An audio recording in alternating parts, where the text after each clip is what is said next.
Plastic is everywhere. Your phone is made of plastic, your car has many plastic components, all of your toys, your appliances, the things you have in your home are plastic, your clothes are plastic, your food is plastic, you are plastic. It's a seemingly ubiquitous and universal aspect of modern life, and it's almost impossible to escape, seemingly.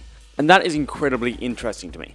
In just over 100 years, we've gone from plastic not existing to it being a part of every single industry and economy on Earth. Every so often, a story goes viral about how bad plastic is for the environment, how microplastics are ending up in fish stomachs, plastic's effect on the human body, the additives that we add to it causing hormone disruption and cancer, and, TikToks that are showing us how to use alternatives to plastic to try and reduce our impact, which, to be honest, spoiler alert, it's not really up to us. We're going to get into the environmental effects, its effects on humans and animals' bodies, the history of plastic, how it's actually made, and what we can actually do to fix the current plastic problem. But first,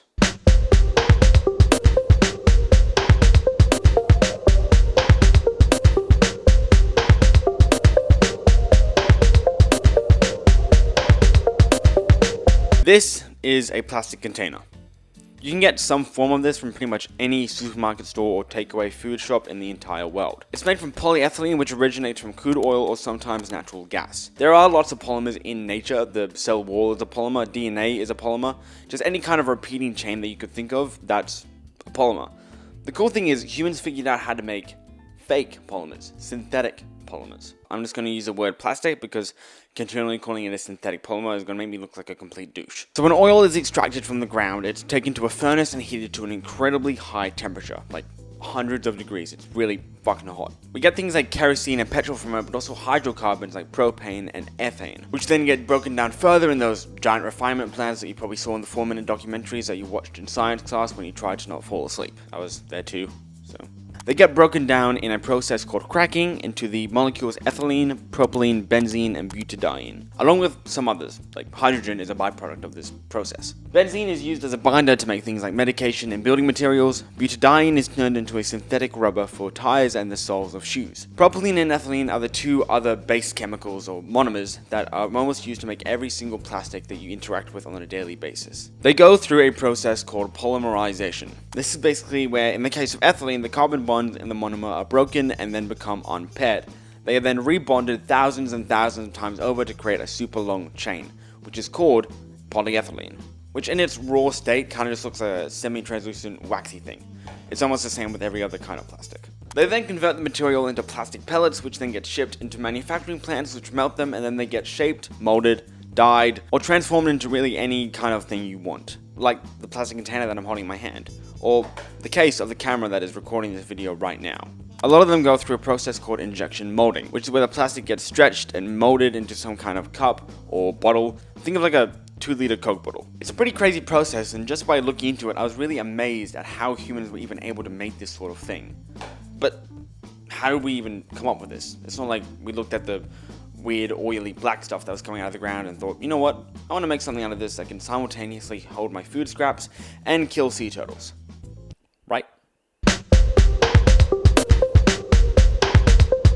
The year is 1869, and the game of billiards is becoming wildly popular. The only problem is that the billiard balls used to play the game can only be made from the ivory trunks of elephants, which were very expensive to hunt and currently undergoing some form of mass extinction due to the ivory trade. So people obviously needed an alternative. There was even a $10,000 reward for anyone that could find an alternative to ivory trunks. So this guy called John Wesley hired this American guy by extracting nitrocellulose, which is just a form of a shield wall around a cell, which, as we know already, is a form of polymer, mixed it with camphor and alcohol under pressure and created the first synthetic polymer, called celluloid. It could then be molded and shaped using injection molding into a billiard ball, which in my opinion was a massive mistake because it forced more people to play billiards. You could even dye the polymer and you could pretty much turn it into any shape that you wanted. It was incredibly useful. People made combs, brushes, frames, piano keys, clothing, and detachable cuffs. It could lower the price of innumerable objects that a lot of people of lower socioeconomic positions couldn't afford up to this point in time. At the time, it seemed a more or less completely positive invention. It meant we didn't have to rely as much on natural resources to make the stuff that we wanted to make. Why, we should make more of this stuff. That's a terrible accent. So, we did. The first completely synthetic polymer was bakelite, invented in 1907 by Leo Hendrik in Belgium. It was derived completely from the chemicals phenol and formaldehyde, which are derivatives of coal tar and alcohol, meaning that completely natural resources like the cell wall of plants were no longer needed in the production process, which made it even easier to make the plastic. The best part about bakelite was its electrical insulating properties, as well as it being more durable and heat resistant than celluloid. If you pair this with the rapidly electrifying United States in need of electrical insulation and its other properties that were better than celluloid, it quickly became the most popular plastic in the world. New polymers and plastic types kept getting invented, production increased exponentially, and while it didn't play a huge part in the First World War, the production of plastic increased by 300% during World War II. Materials like steel and rubber were needed for the military and killing teenagers because rich people disagreed over land and some guy in Germany wanted to kill Jewish people. I'm not sure, really. So plastics filled the commercial gap. When the war ended and people realized that plastics could pretty much create anything for much cheaper than other alternatives, plastic production only increased. In 1941, the British chemist Victor Emmanuel Yarsley said that plastics would create a world in which man, like a magician, makes what he wants for almost every need, out of what is beneath him and around him, coal, water, and air, and that it would create a world free from moth and rust and full of color. I think that more or less brings us up to speed to where we are now. Lots of plastic types and lots of money to be made from the production and distribution of that plastic. In fact, just in 2023, humans globally produced 450 million tons of plastic. Now, 450 million tons of plastic is a lot, and most of that plastic ends up in landfill, being mismanaged or not being recycled. In fact, you probably heard that only about 9% of plastic ends up actually being recycled. That's true. Now, you may have heard of terms like plastic pollution or microplastics or the consequences of our own stupidity and our actions leading to the destruction of the human race in the world, but what is actually going on? When the plastic ends up in the environment and our bodies, what is its impacts? Because there are a lot of common myths, and a lot of people just aren't really aware of what's going on. Well, it all starts here with waste, or at least some kind of form of waste. When plastic is managed correctly, it only really affects some localized areas like where it was produced, used, and disposed of. And while there probably will be some kind of negative consequence during this process, maybe due to leaching or something like that, which we'll get onto later, it is mostly localized. The problem is, most plastic is not managed correctly. Plastic mismanagement and waste occurs at every single part of the chain, from production to usage to disposal, and ends up in almost every single ecosystem in the world. You might assume that littering is one of the biggest issues for plastic management and waste, but it really does play a small part in the wider picture. Most of the problem is mismanagement of the plastic after it's been disposed of. It gets improperly handled, falls out of the waste truck, gets into the waterways, gets into a wastewater treatment plant, and then goes out to the sea because it's been turned into microplastics. It could scatter from landfill, be picked up by animals, or it could be dumped illegally. I mean, this is just one part of a wider discussion of the general usage of waste, right? I mean, if we keep buying stuff that we're only going to use once or twice and then assume that after we throw it out, it'll just end up being recycled or something like that, it's not. And it's just going to increase the amount of garbage that is in the world. According to most scientific evidence, most plastic is not going to break down for at least 500 to 1,000 years.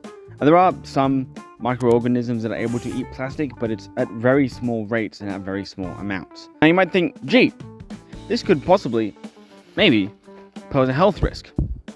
And yeah, you'd be right. First, most plastic involves some kind of additive to change its properties or shape. BPA makes it more translucent and easy to look through. DHA makes it more malleable. There are lubricants, stabilizers, fire retardants, adhesives. These additives are able to leach into the environment from the plastic by the process of diffusion. And it's estimated that at least 25% of plastic additives are harmful to the environment and human bodies. BPA can cause damage to human and animal hormone systems. DHA can increase the risk of cancer. Fire retardants are toxic and can contaminate waterways and kill marine life. Many of these additives are, as you watch this video, under review by World Health Organizations, and we just don't know the full extent of what these additives are doing both to ecosystems and the human body, which is quite concerning. The worst part is that most of the time when we consume plastic, we don't even know we're doing it. Imagine this plastic container somehow after it gets thrown out gets mismanaged, maybe it falls out of the landfill, maybe somehow it gets into a waterway. Due to UV damage, constant wear and tear from the water, maybe hits a rock, it starts breaking up. I show a demonstration, but it seems a bit ironic to break up a piece of plastic in a video complaining about plastic waste. Anyway, it keeps breaking up into smaller and smaller pieces until eventually it becomes microplastics. Pieces of plastic that are less than 5 millimeters in diameter, and eventually nanoplastics. Tiny plastics that you can't even see with your eyes. There are estimated to be over 50 trillion pieces of microplastics swimming in the oceans, in the rivers, in any ecosystem in the world. They're in the animal feed and pellets that we give the animals that we grow to eat, and then we eat those animals themselves. But let's show you an example. These tiny microplastics end up in the ocean. And because they're about the same size as algae, krill start eating them. So now the microplastics have ended up in the krill's stomach. Because krill are the tiniest and smallest animals in the ocean, they're obviously the tiny prey. So larger fish start eating the krill, and then the microplastic gets transferred from the krill to the fish. Those fish in turn then get eaten by larger and larger predators, and then it goes up the food chain, eventually ending up in the food that we eat. There is plenty of evidence to suggest that this way of microplastics going up the food chain, this trophic transfer if you will, is one of the main ways that microplastics ends up in the human body. So now, essentially, every animal on Earth has at least some concentration of microplastics along with the toxins and the additives that are in those microplastics swimming somewhere in their body. These microplastics essentially come from any source imaginable, but one of the largest sources are tires and paint. Tires, as I explained earlier, are mostly synthetic rubber, and over the lifespan of a tire, they can wear and tear and eventually produce about a kilo of microplastics that just comes off the tire onto the road and right into the ecosystem. There's also a lot of differentiation between the amount of microplastics that different tires produce. Heavier cars with larger tires will produce more wear and tear and thus create more microplastics. It's like a literal worldwide version of the Springfield tire dump from The Simpsons. A lot of paint has microplastics in it, so when the paint gets thrown out, mismanaged, or when the house itself is demolished or any kind of structure that has been using the paint wears and tears, and then it falls away and goes into the ecosystem, usually through the air or the ground. Microplastics have been found in honey, salt, human and cow milk, semen, pretty much every organ in the human body, and our blood. In fact, in Europe, so much microplastic gets thrown out that it's equivalent to every European throwing a plastic bag out every single week. Hi, Editing Will here. While I was talking about the impacts of microplastics on the human body, that footage decided to go and die. So I think I'm just going to give you kind of like a rundown of the heavy hitters of how it can impact our body. And it's in this conclusion of this Lancet Discovery Science study that I read. So the exposure of microplastics can lead to oxidative stress, inflammation, impaired immune function, alteration in cellular energy metabolism, inhibition in cell proliferation, tissue degeneration, abnormal organ development and dysfunction, alteration in biochemical parameters, and can cause genotoxicity and carcinogenity. It also affects your gut microbiome. It has a really bad impact on your endocrine system, increases the amount of estrogen in your body, decreases testosterone, probably bad in the cases of most people. It accumulates in reproductive organs. It has reduced cell viability in the brain. It increases the death rate and altered biomarkers in your body, and even has mitochondrial damage and disruption in energy metabolism in your heart. So that's kind of like a heavy hitter list, so that's fun to know about. Anyway, back to the video.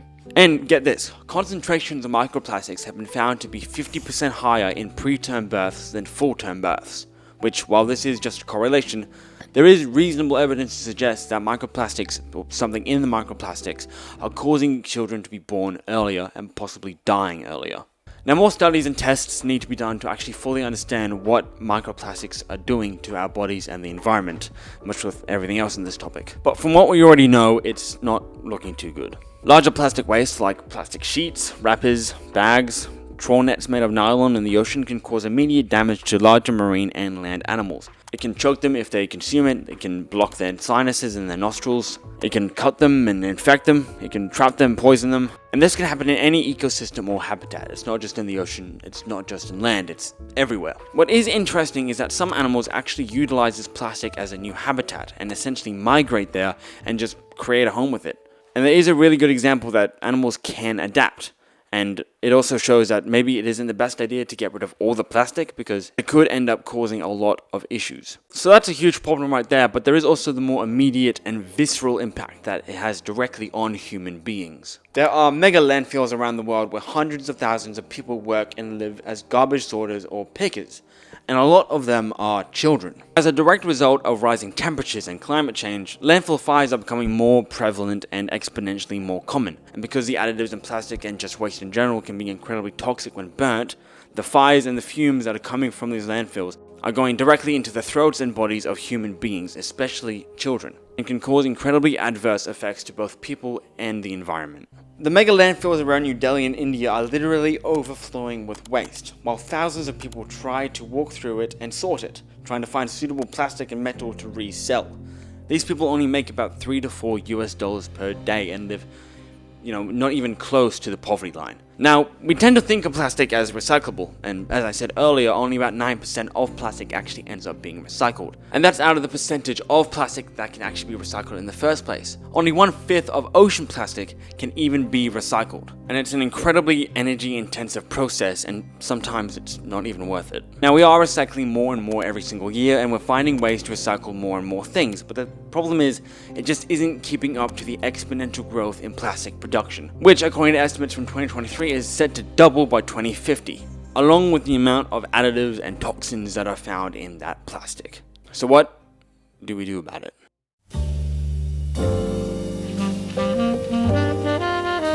Now, the yearly total production of plastic is set to quadruple by 2050, and there has to be some really good reasons why, and the main reason, as I've been hammering home and saying over and over again, is because it's so cheap. But to really show you how cheap it is, I made a list of household appliances and items that most homes have. One with plastic items and one with no plastic in it. And you can see the total price difference between the two lists is incredible. Plastic is just so cheap to produce and manufacture that you can lower the price of items by just huge amounts. Plastic isn't intrinsically a bad thing, and it's used in the manufacturing and production of lots of items that just wouldn't exist without that plastic, and it lowers the price of innumerable items so that people of lower socioeconomic positions can also consume those products.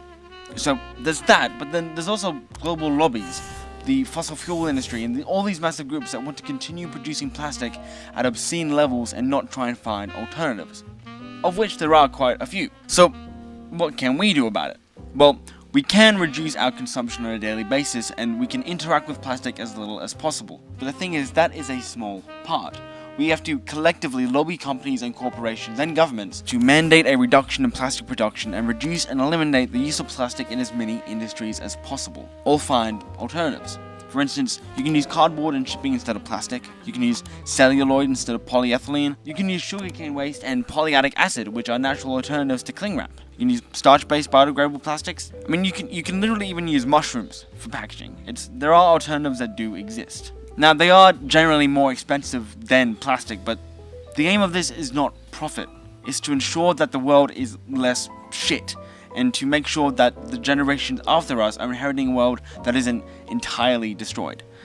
But I mean, there is a small chance that even happens in the first place, and we probably have fucked it up already, but what's the point in being a doomer? In 2022, the UN passed legislation to end plastic pollution, and it was signed by most member states. Globally, countries have also passed legislation to eliminate single-use plastic and reduce usage where they can. In 2019, the EU passed legislation to eliminate various single-use plastics and actually create reduction targets. If we can curb production, create management targets, and reduce the actual consumption on a day-to-day basis that people have of plastic, then there is a real chance that we can make the world at least a little bit less shitty. I'm not going to try and give you false hope and try and tell you that there are ways that we can completely reverse the effects that plastic has done on the environment and save the world, because to a level we have completely fucked the place.